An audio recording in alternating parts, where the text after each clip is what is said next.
கோவை மாநகராட்சி மேயர் கல்பனா பதவி விலகலுக்கு காரணம் குறித்து விவாதிக்க துணை மேயர் அனுமதி மறுத்ததால் அதிமுக கவுன்சிலர்கள் வாக்குவாதத்தில் ஈடுபட்டனர்.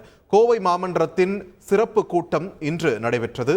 இந்த கூட்டத்தில் மேயர் கல்பனா ராஜினாமா குறித்து துணை மேயர் வெற்றிச்செல்வன் மாமன்ற உறுப்பினர்களுக்கு அறிவித்தார்.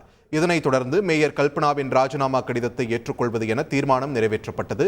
அப்போது ராஜினாமாவுக்கு காரணம் என்ன என்று அதிமுக கவுன்சிலர்கள் கேள்வி எழுப்பினர்.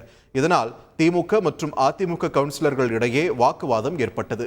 இரு தரப்பினரிடையே வாக்குவாதம் நடைபெற்றதால் சிறிது நேரம் பரபரப்பான சூழல் நிலவியது.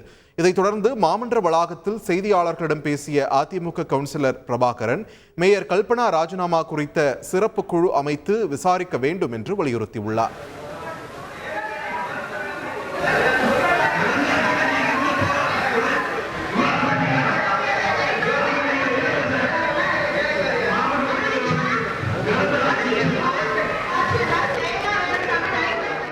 கோவை மாநகராட்சியில் கடந்த 2 வருடங்களாக அதாவது ஊழலை தவிர வேறு எதுவும் நடைபெறவில்லை. எல்லா விதத்திலும் லஞ்ச லாவணியம் கடை புரண்ட ஓடி இந்த முகாயமானது ஓடிட்டு இருக்கு. நாங்கள் பல முறை அனைத்து இந்திய அண்ணா திராவிட முன்னேற்ற கழகத்தின் சார்பாக பல கண்டனங்களை தெரிவித்தோம். சும்மா சாதாரண ரிசைன்மெண்ட் இவங்க போகக்கூடாது. ஏன் அப்படின்னா இவங்க செஞ்ச ஊழல்களை அம்பலப்படுத்துவது எங்களுடைய கடமை. ஆக கடந்த 2 ஆண்டு காலமாக கோவை மாநகராட்சியில் என்னென்ன ஊழல் நடந்தது என்பதை தனிப்பட்ட ஒரு சிறப்பு குழு போட்டு கண்டிப்பாக விசாரணை செய்யுங்கிறது எங்களுடைய தமிழ்நாடு கவர்மெண்ட்டுக்கு, இந்த திராவிட மாடல் முதலமைச்சருக்கு எங்களுடைய அனைத்து இந்திய அண்ணா திராவிட முன்னேற்ற கழகத்தின் கோரிக்கை. அவங்க தான் முன்னாடி ரிசைன் கொடுத்தாங்களா, கட்டாயப்படுத்தி ரிசைன் பண்ணி கொடுத்துருக்காங்களான்னு தெரியல. அப்படி மிச்சர் சாப்பிட்டு போகிறக்கு இங்கே வர நம்ம மக்கள் எதுக்காக ரிசைன் பண்ணாங்க தெரிஞ்சக்கூடிய கடமை எனக்கு. மக்களுக்கு 10 லட்சம் மக்களுக்கு கோவை மாநகர மக்கள் தெரியக்கூடிய விஷயம் இது. கண்டிப்பாக சொல்லிதான் ஆகணும்.